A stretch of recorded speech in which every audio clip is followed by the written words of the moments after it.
আসসালামু আলাইকুম এভরিওয়ান, আপনারা যেখান থেকে আমার ভিডিওটি দেখছেন সবাইকে স্বাগতম। আশা করি আপনারা সবাই ভালো আছেন। তো আজকে আমি আপনাদের মাঝে নিয়ে এলাম পাবদা মাছের পাতুরি রেসিপি। তো চলেন বেশি কথা না বাড়িয়ে শুরু করা যাক।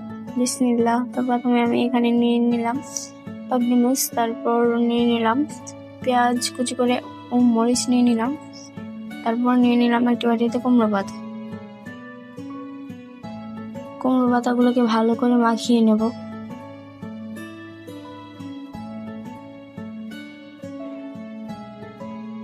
কুমড়ো পাতাগুলো মাখানো শেষ হলে এখন আমরা পেঁয়াজ ও মরিচের উপরে দিয়ে দেব 1 টেবিল চামচ পরিমাণের হলুদের গুঁড়ো, 1 টেবিল চামচ পরিমাণের ধনিয়া গুঁড়ো ও 2 টেবিল চামচ পরিমাণের মরিচের গুঁড়ো দিয়ে দেব।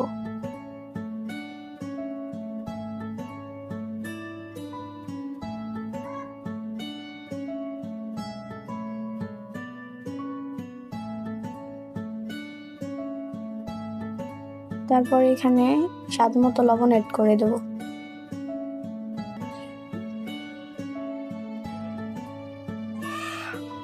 এখন এখানে অ্যাড করে দেব অল্প পরিমাণে সরিষার তেল।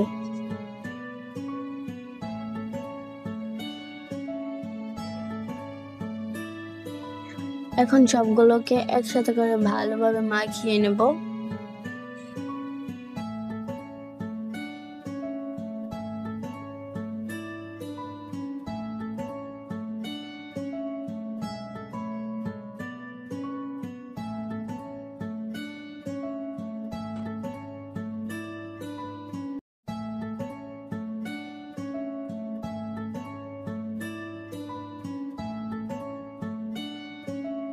মশলাটা মাখানো শেষ হলে এখন আমরা মাছটাকে নিয়ে নেব।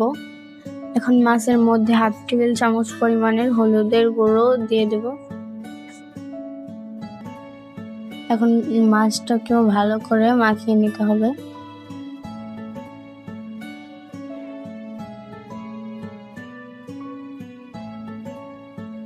মাখানো শেষ।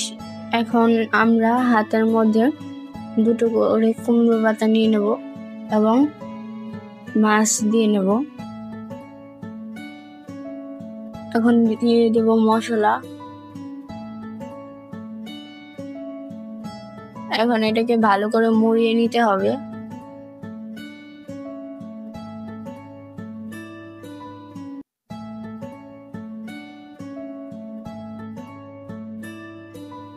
ভালো করে মোড়ানো হলে এখন এটাকে আমি একটি সুতার সাহায্যে বেঁধে নেব।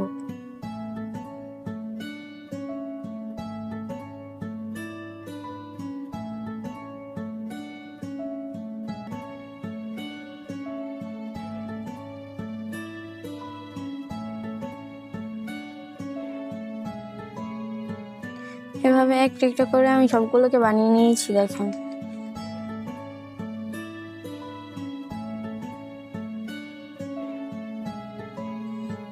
এখন চুলায় একটি প্যান বসিয়ে তাতে তেল ঢেলে নেব।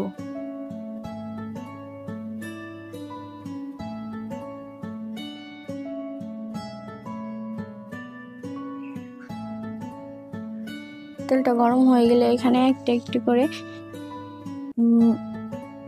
মুড়িয়ে রাখা সেই পাতুরিগুলোকে দিয়ে দেব।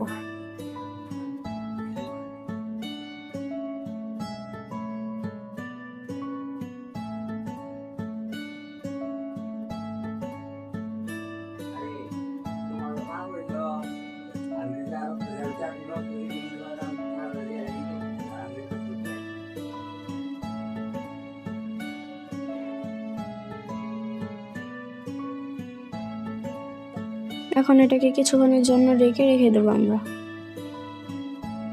কিছুক্ষণ পর ঢাকনাটাকে তুলে নেব।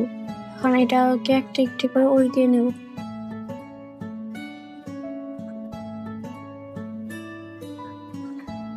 এখন আবার ঢাকনা দিয়ে ঢেকে রেখে দেব।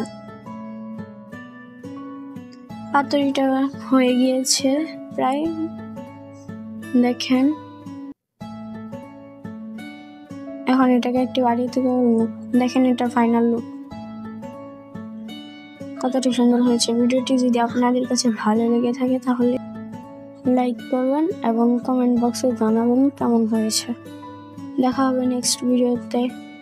সবাই ভালো থাকবেন, সুস্থ থাকবেন। আল্লাহ হাফেজ।